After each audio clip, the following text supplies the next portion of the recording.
ನೀವು ನನ್ನ ಮದುವೆ ಆಗ್ತೀರಾ? ಇದು KRS ನಲ್ಲಿ ಶೂಟಿಂಗ್ ಆದ ಮೊಟ್ಟ ಮೊದಲ ಕನ್ನಡ. ನೀವು ನನ್ನ ಹಾಸ್ಯ ಮಾಡ್ತಾ ಇಲ್ಲ ತಾನೆ? ಛೇ, ಇಂಥ ವಿಚಾರದಲ್ಲಿ ಯಾರಾದ್ರೂ ಹಾಸ್ಯ ಮಾಡ್ತಾರೆ? ಇದು 66ನೇ ಬಂದ ಸಿನಿಮಾ.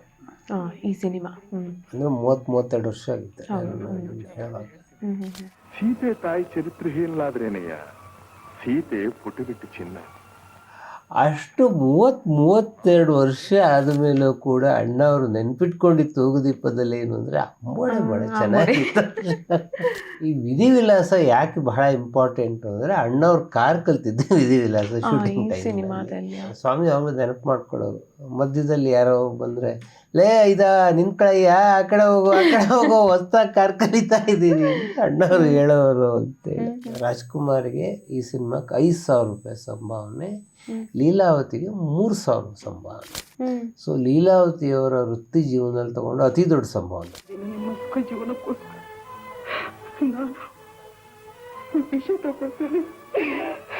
ಕೆಲವರಿಗೆ ಅವರೇ ಇಟ್ಕೊಂತಾರೆ, ಸಿನಿಮಾ ಯಾವ್ದಾರ ಸಿನಿಮಾ ಹಿಟ್ ಆದ್ರೆ ಅವರೇ ಹೆಸರು ಇಟ್ಕೊಂತಾರೆ. ಇದು ತೂಗುದೀಪ ಶ್ರೀನಿವಾಸ್ ಬಹಳ ಮುಖ್ಯವಾದ ರೋಲ್ ಮಾಡಿದ್ರಿಂದ ಅವ್ರಿಗೆ ಅದು ಮುಂದೆ ಸೇರ್ಕೊಳ್ತು. ಮುಂದೆ ರಾಜ್ಕುಮಾರ್ ಸಿನಿಮಾಗಳಲ್ಲೆಲ್ಲ ತೂಗುದೀಪ ಶ್ರೀನಿವಾಸ್ ಇದ್ದೇ ಇದೆ. ಸಂತೋಷ, ಆದ್ರೆ ನೀನು ಮಾತ್ರ ಸುಖವಾಗಿದ್ರೆ ಸಾಕು. ಒಂದು ರಾಜ್ಕುಮಾರ್ ಟೀಮ್ ಇತ್ತು. ರಾಜ್ಕುಮಾರ್ ಏನೇ ಕತೆ ಮಾಡ್ಬೇಕಾದ್ರೂ ಮೊದಲು ಬಾಲಣ್ಣ, ಉಮೇಶ್, ತೂಗುದೀಪ ಶ್ರೀನಿವಾಸು, ವಜ್ರಮುನಿ, ಹಿಂಗೆ ಕೆಲವರು ಹಾಕೊಳ್ಳೋರು. ಸೊ ಅದರಲ್ಲಿ ಬಹಳ ಮುಖ್ಯವಾದ ತೂಗುದೀಪ ಶ್ರೀನಿವಾಸ್. 1,000 ರೂಪಾಯಿ ನೋಟು ಚಿಲ್ರೆ. ಓಹೋ, ಚಿಲ್ಲರೆ ಮುರಿಸೋದು ನಾವೇ ಹೇಳ್ಕೊಡ್ಬೇಕೇನು? ಈ ಬ್ಯಾಂಕಲ್ಲಿ ಸಂಬಳ ಬರುತ್ತಲ್ಲ ಅವ್ರಿಗೆ, ಬೇಡ ಅಂತವ್ರು ಯಾರು ಇದ್ರ ಮೇಲೆ ಜೀವನ ಮಾಡ್ತಾ ಇರ್ತಾರೋ ಅಂಥವ್ರನ್ನ ಅನಿಸ್ಕೊಳ್ಳಿ, ಅವ್ರಿಗೆ ಅವಕಾಶ ಕೊಡಿ. ಹಿಂಗೆ ಅವರು ರಾಜ್ಕುಮಾರ್ ಟೀಮ್ ಅಂತಿತ್ತಲ್ಲ, ಅವರೆಲ್ಲ ಅಭಿನಯನೇ ನಂಬ್ಕೊಂಡು ಬಂದವರು. ಅವಾಗ ಇವರು ಹೋಗಿ ಹೇಳ್ತಾರೆ, ನಂಗೆ ಲೀಲಾವತಿ ಕೈ ನೋಡಿ ಹೇಳಿದರೆ ನೀವು ಡೈರೆಕ್ಟರ್ ಆಗ್ತಿದ್ರೆ ನೀವು ಹೀರೋ ಆಗಬೇಕು ಅಂತ ಹೇಳ್ಬಿಟ್ಟು. ಅವರು ಆಗಲಿ ಸ್ವಾಮಿಗಳೇ, ಯಾರ್ಯಾರೋ ಡೈರೆಕ್ಟರ್ ಆಗ್ತಾ ಇದ್ದಾರೆ, ಆಗಿ ನೀವು ಆಗಿ, ಅದಕ್ಕೇನಂತೆ ನಾವು ಹೀರೋ ಆಗೋಣ ಅಂತೇಳಿ. ಯಾವ ಧೈರ್ಯದ ಮೇಲೆ ಒಪ್ಕೊಳ್ತಿದ್ರು ಅಂತ ಅವರಿಗೆ ಏನು ಅಂದರೆ 60ರ ದಶಕದಲ್ಲಂತೂ ಕನ್ನಡ ಸಿನಿಮಾ ಉಳಿಬೇಕು, ನಿಮಗೆ ಡೈರೆಕ್ಟರ್ಗಳು ಬರಬೇಕು, ನೀವು ಮಾಡಿ ನೀವು. ಸೊ ಒಬ್ಬರು ನಿಲ್ತಾರೆ ಅವಾಗ ಡೈರೆಕ್ಟರ್ಗಳು. ಅವರು ಅಣ್ಣವ್ರು ಯಾವಾಗಲೂ ಹೇಳೋರು, ನಂಗೆ ಕನ್ನಡದವರು ಡೈರೆಕ್ಟರ್ಗಳಾಗಬೇಕು, ಹಳ್ಳಿ ಕತೆ ಜಮಾಯಿಸಿ ನಾನು ಮಾಡ್ತೀನಿ ರೋಲ್ನ ಅಂತ. ಇದು ಅಣ್ಣವ್ರು ಬಹುತೇಕ ಜನಕ್ಕೆ ಹಿಂಗೆ ಹೇಳಿದ್ರು. ಹಿಂಗೆ ಅವರು ಬೆನ್ನು ತಟ್ಟಿದ್ರಿಂದ, ನಿಮ್ಗೆ 60ರ ದಶಕದಲ್ಲಿ ಹಿಂಗೆ ಅವ್ರು ಜನ ಬೆಳೆಸಿದ್ರಿಂದ 70ರ ದಶಕದಲ್ಲಿ ಕನ್ನಡ ಸಿನಿಮಾ ಗಟ್ಟಿ ಆಗೋ ಕಾರಣ.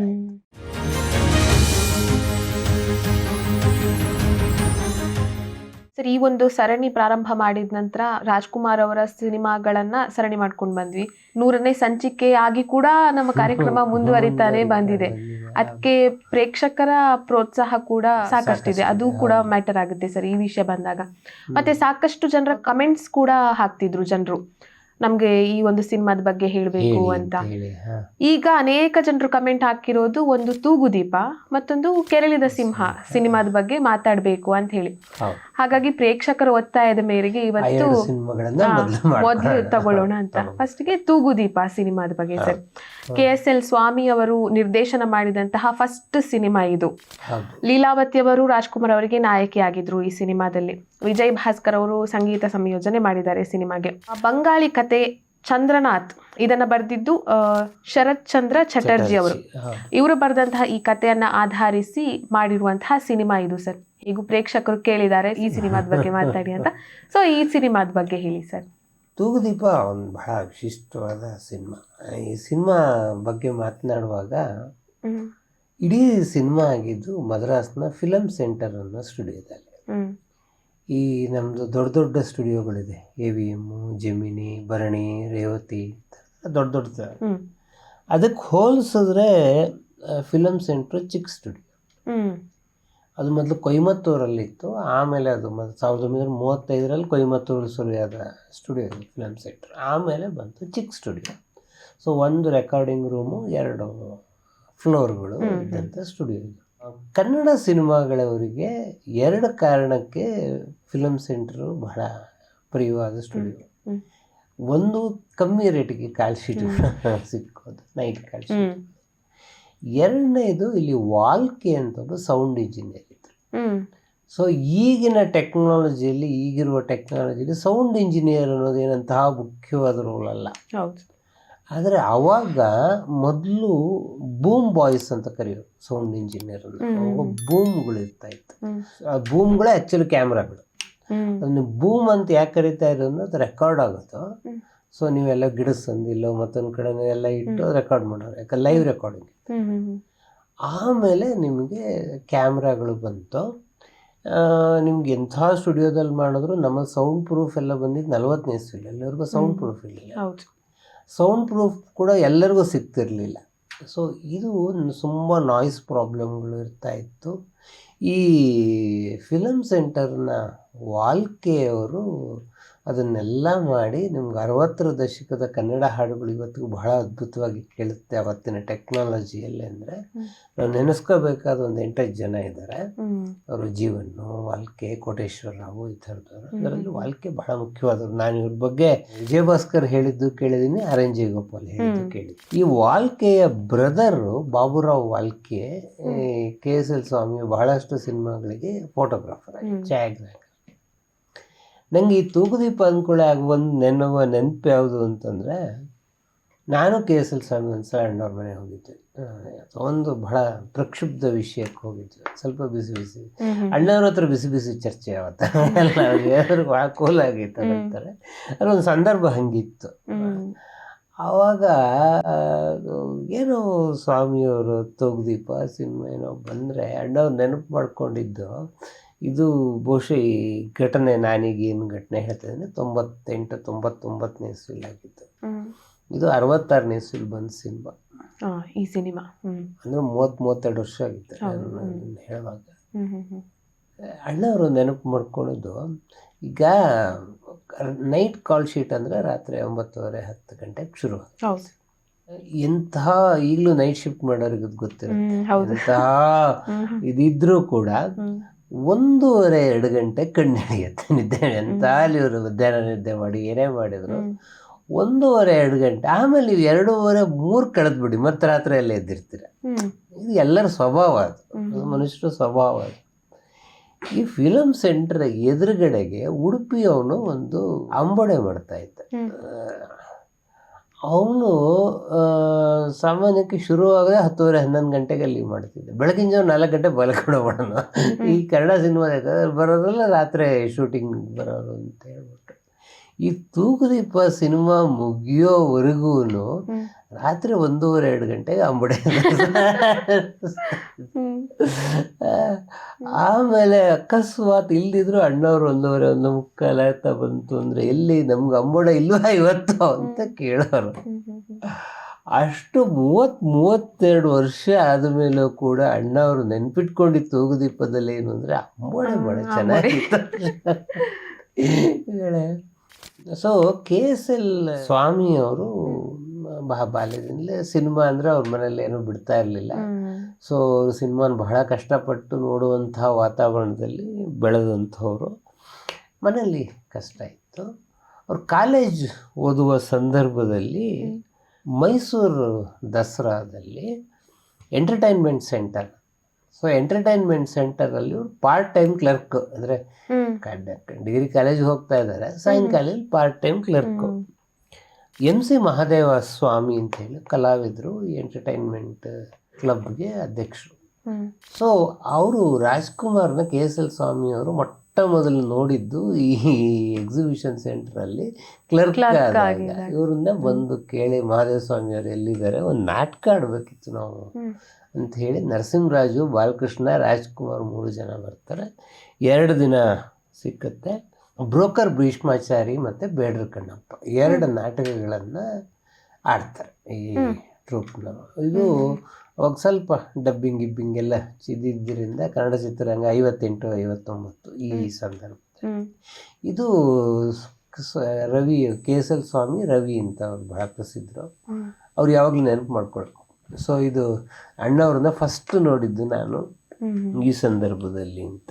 ಇದಾದಮೇಲೆ TV ಸಿಂಗ್ ಠಾಕೂರ್ ಅವರು ಆಮೇಲೆ KSL ಸ್ವಾಮಿ ಸಿನಿಮಾಕ್ಕೆ ಸಹ ನಿರ್ದೇಶಕರಾಗಿ ಮದ್ರಾಸಿಗೆ ಬರ್ತಾರೆ. ಮದ್ರಾಸಿಗೆ ಬಂದಮೇಲೆ ವಿಧಿವಿಲಾಸ ಅಂತ ಒಂದು ಸಿನಿಮಾ, TV ಸಿಂಗ್ ಠಾಕೂರ್. ಈ ವಿಧಿವಿಲಾಸಕ್ಕೆ ಅವ್ರು ಅಸೋಸಿಯೇಟ್. ಈ ವಿಧಿವಿಲಾಸ ಯಾಕೆ ಬಹಳ ಇಂಪಾರ್ಟೆಂಟು ಅಂದರೆ ಅಣ್ಣವ್ರ ಕಾರ್ ಕಲ್ತಿದ್ದೆ ವಿಧಿವಿಲಾಸ ಶೂಟಿಂಗ್ ಟೈಮ್ನಲ್ಲಿ. ಸೊ ಅವ್ರಿಗೆ ಕಾರ್ ಹೇಳ್ಕೊಟ್ಟವ್ರು ಯಾರು ಅಂದರೆ KS ಸ್ವಾಮಿ ಅವರು, ರವಿ ಅವರು. ಆವಾಗ ಶೂಟಿಂಗು ಎಲ್ಲ ಮಾಡುವಾಗ ಸೊ ಶೂಟಿಂಗ್ದ ಕಾರ್ಗಳಿರುತ್ತಲ್ಲ ಅದರಲ್ಲಿ ಡ್ರೈವಿಂಗ್ ಕಲಿಯೋದು ಎಲ್ಲಿ ಅಂತಂದರೆ ಗದ್ದೆ, ಹೊಲ ಗದ್ದೆಗಳಿರುತ್ತಲ್ಲ ಶೂಟಿಂಗ್, ಅಲ್ಲಿಗೆ ಅಣ್ಣವರು ಡ್ರೈವ್ ಮಾಡುವಾಗ ಸ್ವಾಮಿ ಅವರು ನೆನಪು ಮಾಡ್ಕೊಳ್ಳೋರು. ಮಧ್ಯದಲ್ಲಿ ಯಾರೋ ಬಂದರೆ, ಲೇ ನಿಂತ್ಕೊಳ್ಳಯ್ಯ, ಆ ಕಡೆ ಹೋಗೋ ಹೊಸ್ದಾಗಿ ಕಾರ್ ಕಲಿತಾ ಇದ್ದೀವಿ ಅಣ್ಣವರು ಹೇಳೋರು ಅಂತೇಳಿ. ಮುಂದೆ ಮಲ್ಲಿ ಮದುವೆ, ಸತಿಶಕ್ತಿ, ಹಿಂಗೆ ಸುಮಾರು ಅಸೋಸಿಯೇಟು ಅಣ್ಣವರ ಸಿನಿಮಾಗಳಿಗೆ KSL ಸ್ವಾಮಿ ಬಹಳ ಅಸೋಸಿಯೇಟಾಗಿ ಕೆಲಸ ಮಾಡ್ತಾರೆ. ಕೆಲಸ ಮಾಡುವಾಗ ಹಿಂಗೆ ಅಸೋಸಿಯೇಟ್ ಆಗಿದ್ಬಿಡ್ತೀನೋ ಸೋದರ ನಿರ್ದೇಶಕ, ಎಲ್ಲರಿಗೂ ಅದೊಂದು ಆತಂಕ ಇರುತ್ತೆ. ಆಮೇಲೆ ನಮ್ಮಲ್ಲಿ ಎಷ್ಟೋ ಜನ ಸೋದರ ನಿರ್ದೇಶಕರು ಆಗೋದೇ ಇಲ್ಲ. ಸೊ ಇವರು ಲೀಲಾವತಿ ಕೈ ನೋಡ್ತಾಯಿದ್ರು. ಸೊ ಕೈ ನೋಡ್ಬಿಟ್ಟು ಭವಿಷ್ಯ ಹೇಳಿ ನಾನು ಸೋದರ ನಿರ್ದೇಶಕ ಆಗ್ತೀನೋ ಇಲ್ವೋ ಅಂದಾಗ ಅವರು ಲೀಲಾವತಿ ಕೈ ನೋಡಿ ಹೇಳ್ತಾರೆ, ಇಲ್ಲ ನೀನು ಸದ್ಯಲ್ಲೇ ಆಗ್ತೀಯ. ಲೀಲಾವತಿ ಹೀರೋಯಿನ್, ಹೌದು ಹೀರೋಯಿನ್ ಲೀಲಾವತಿ ಕೈ ನೋಡ್ತಾ ಇದ್ರು, ಅವ್ರು ಭವಿಷ್ಯ ಹೇಳ್ತಿದ್ರು ಅವರು. ಸೊ KSL ಸ್ವಾಮಿ ಲೀಲಾವತಿಗೆ ಕೈ ತೋರಿಸ್ತು. ಆ್ಯಕ್ಚುಲಿ ಲೀಲಾವತಿ ಮೇಲೆ ಒಂದು ಪುಸ್ತಕ ಮಾಡಬೇಕು ಅಂತ ನಾನು ಸ್ವಾಮಿ ತುಂಬ ಅದಕ್ಕೆ ವರ್ಕ್ ಎಲ್ಲ ಮಾಡಿದ್ವಿ, ಬೇರೆ ಬೇರೆ ಅದರಲ್ಲಿ ಆ ಇನ್ಸಿಡೆನ್ಸ್ ಎಲ್ಲ ಬರುತ್ತೆ. ಆ ಪುಸ್ತಕದಲ್ಲಿ ಇದೆ. ಆ್ಯಕ್ಚುಲಿ ಅದು ಅರ್ಧಕ್ಕೆ ಆಗಿದೆ ಆ ಪುಸ್ತಕ. ಅದು 2-3 ಕನಸಿತ್ತು. ಒಂದು PB ಶ್ರೀನಿವಾಸ್ ಮೇಲೆ ಒಂದು ಪುಸ್ತಕ ಮಾಡಬೇಕು. PB ಶ್ರೀನಿವಾಸ್ ಅವರು ಭಾಳ ಸ್ನೇಹಿತರು ಸ್ವಾಮಿ. ಸೊ ಆವಾಗ ಲೀಲಾವತಿ ಹೇಳ್ತಾರೆ, ಇಲ್ಲಿಂದ 2-3 ತಿಂಗಳಲ್ಲೇ. ಅವಾಗ ಇವರು ಸ್ವಾಮಿ ಕೇಳ್ತಾರೆ, ನೀವೇ ಹೀರೋಯಿನ್, ನಂಗೆ ಅದನ್ನು ನಾನು ಸಿನಿಮಾ ಮಾಡಿದ್ರೆ ನೀವೇ. ಆಯಿತು. ಆಮೇಲೆ ಸೆಟ್ ಒಳಗಡೆ ಬರ್ತಾರೆ, ಅಣ್ಣವರು ಮಾತಾಡ್ತಾ ಕೂತಿರ್ತಾರೆ. ಆವಾಗ ಇವ್ರು ಹೋಗಿ ಹೇಳ್ತಾರೆ, ನಂಗೆ ಲೀಲಾವತಿ ಕೈ ನೋಡಿ ಹೇಳಿದರೆ ನೀವು ಡೈರೆಕ್ಟರ್ ಆಗ್ತಿದ್ರೆ ನೀವು ಹೀರೋ ಆಗಬೇಕು ಅಂತ ಹೇಳ್ಬಿಟ್ಟು. ಅವರು ಆಗಲಿ ಸ್ವಾಮಿಗಳೇ, ಯಾರ್ಯಾರೋ ಡೈರೆಕ್ಟರ್ ಆಗ್ತಾ ಇದ್ದಾರೆ, ಆಗಿ ನೀವು ಆಗಿ, ಅದಕ್ಕೇನಂತೆ ನಾವು ಹೀರೋ ಆಗೋಣ ಅಂತೇಳಿ. ನೋಡಿ ಇದಾದ 3 ತಿಂಗಳಿಗೆ ಕೇಶವಮೂರ್ತಿ ಅವರು ಇವ್ರ ಹತ್ರ ಒಂದು ಸಿನಿಮಾ ಮಾಡಿ ಅಂತ ಬರ್ತಾರೆ. ಇದಾದರು ಈ ಘಟನೆ ಆದಾಗ ಇವರು ಆಮೇಲೆ ರಾಜ್ಕುಮಾರ್ಗೆ ಹೇಳ್ತಾರೆ, ಇದು ಬಹಳ ಚೆನ್ನಾಗಿ ನೆನಪಿದೆ, ಅದು ಈಕ್ವಾಲಿಟಿ ಅಂತ. ರಾಜ್ಕುಮಾರ್ಗೆ ಈ ಸಿನಿಮಾಕ್ಕೆ 5,000 ರೂಪಾಯಿ ಸಂಭಾವನೆ, ಲೀಲಾವತಿಗೆ 3,000 ಸಂಭಾವನೆ. ಸೊ ಲೀಲಾವತಿಯವರ ವೃತ್ತಿ ಜೀವನದಲ್ಲಿ ತಗೊಂಡು ಅತಿ ದೊಡ್ಡ ಸಂಭಾವನೆ 3,000. ಹೀರೋ ಹೀರೋಯಿನ್ಗೆ ಹೆಚ್ಚು ಕಮ್ಮಿ ಒಟ್ಟಿಗೆ ಇರಬೇಕು.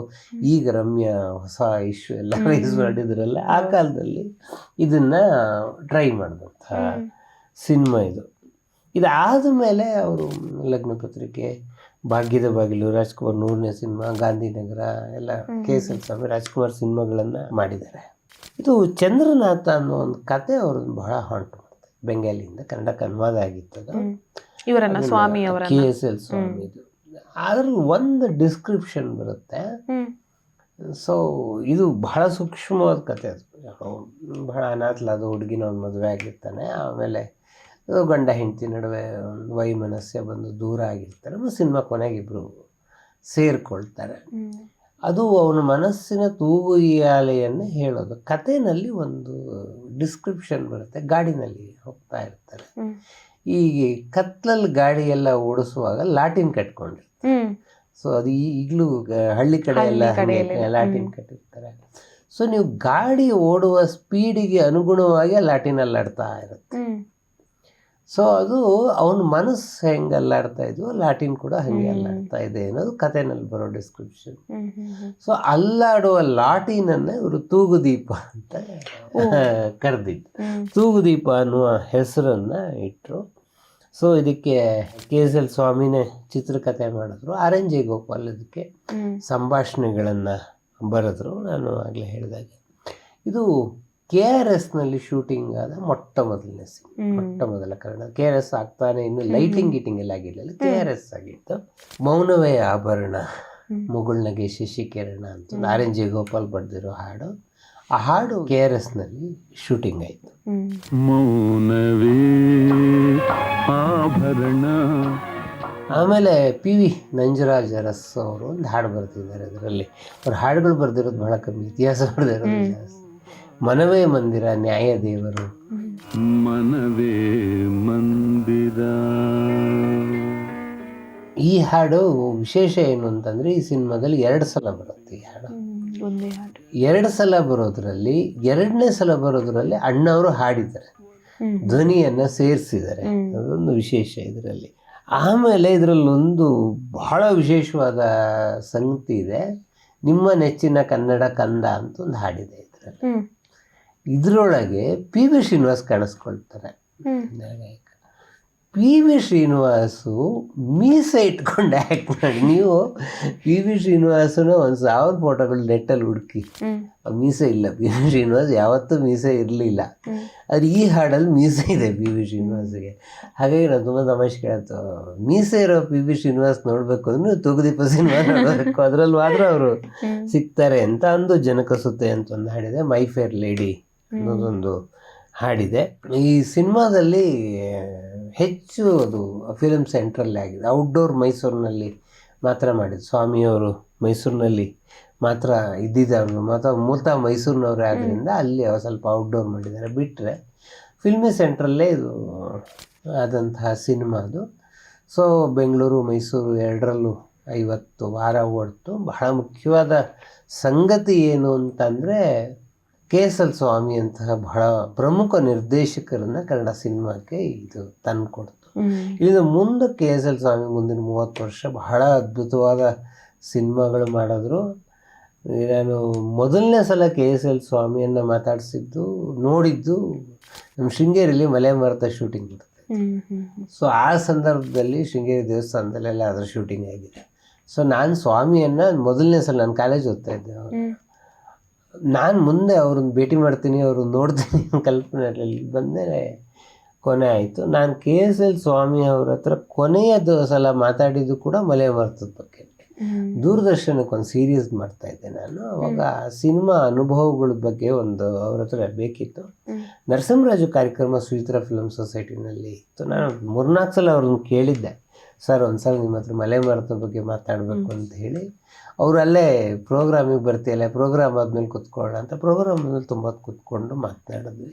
ನಾನು ಜೀವಂತ ಕೆ ಎಸ್ ಎಲ್ ಸ್ವಾಮಿ ನೋಡಿದ್ದು ಅದೇ ಕೊನೆ. ಆಮೇಲೆ ಅವರು ಹಾಸ್ಪಿಟಲೈಸ್ ಆದರು, ಬೇರೆ ಬೇರೆ ಏನೇನೋ ಆಯಿತು. ಸೊ ಹೀಗೆ ತೂಗುದೀಪ ರಾಜ್ಕುಮಾರ್ ಅಭಿನಯಿಸಿದ ಬಹಳ ಮುಖ್ಯವಾದ ಸಿನಿಮಾ, ಮತ್ತು ಅವ್ರಿಗೂ ವೈಯಕ್ತಿಕವಾಗಿ ಪ್ರಿಯವಾದ ಸಿನಿಮಾಗಳಲ್ಲಿ ಇದೊಂದು ಕೂಡ. ತೂಗುದೀಪ ಶ್ರೀನಿವಾಸ್ ಅವರಿಗೆ ಹೌದು, ಈ ಸಿನಿಮಾ ಮೂಲಕ ಬಂದರು. ಅವ್ರು ಕೂಡ ಮೈಸೂರಿನವ್ರೆ. ಕೆಲವರಿಗೆ ಅವರೇ ಇಟ್ಕೊಂತಾರೆ ಸಿನಿಮಾ, ಯಾವ್ದಾರ ಸಿನಿಮಾ ಹಿಟ್ ಆದರೆ ಅವರೇ ಹೆಸರು ಇಟ್ಕೊಂತಾರೆ. ಇದು ತೂಗುದೀಪ ಶ್ರೀನಿವಾಸ್ ಬಹಳ ಮುಖ್ಯವಾದ ರೋಲ್ ಮಾಡಿದ್ರಿಂದ ಅವ್ರಿಗೆ ಅದು ಮುಂದೆ ಸೇರ್ಕೊಳ್ತು.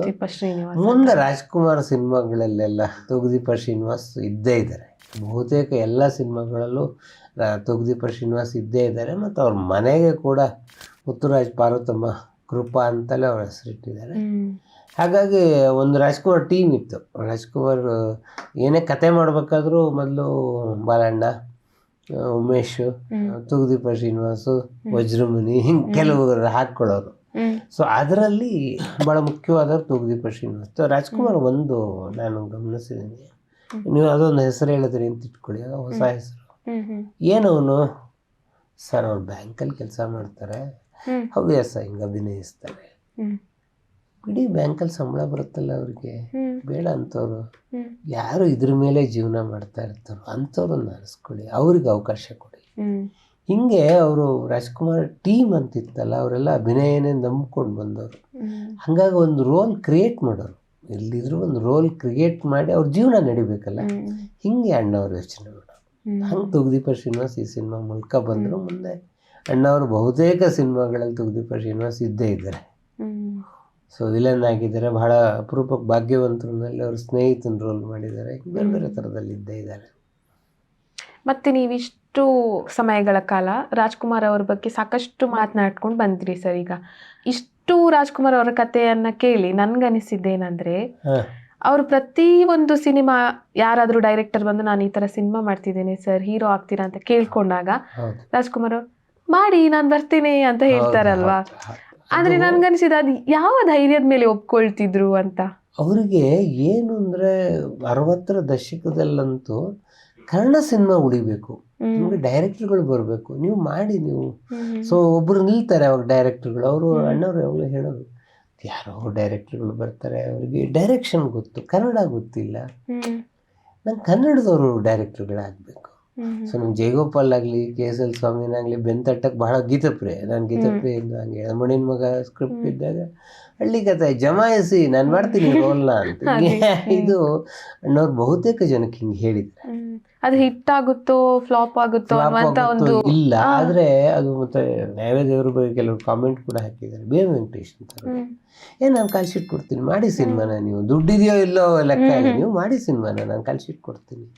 ಹಿಂಗೆ ಅವ್ರು ಬೆನ್ನು ತಟ್ಟಿದ್ರಿಂದ, ನಿಮ್ಗೆ 60ರ ದಶಕದಲ್ಲಿ ಹಿಂಗೆ ಅವ್ರು ಜನ ಬೆಳೆಸಿದ್ರಿಂದ 70ರ ದಶಕದಲ್ಲಿ ಕನ್ನಡ ಸಿನಿಮಾ ಗಟ್ಟಿ ಆಗೋ ಕಾರಣ. ಸ್ವಾಮಿ, ನಾನು ಯಾವತ್ತೂ ನಿಮ್ಮನ್ನು ವಂಚಿಸಿಲ್ಲ. ನಾನು ನಿಮಗೆ ಎಲ್ಲಾನು ತಿಳಿಸೋ ಪ್ರಯತ್ನ ಪಟ್ಟೆ, ನನ್ನ ನೀವೇ ತಡೆದ್ರಿ.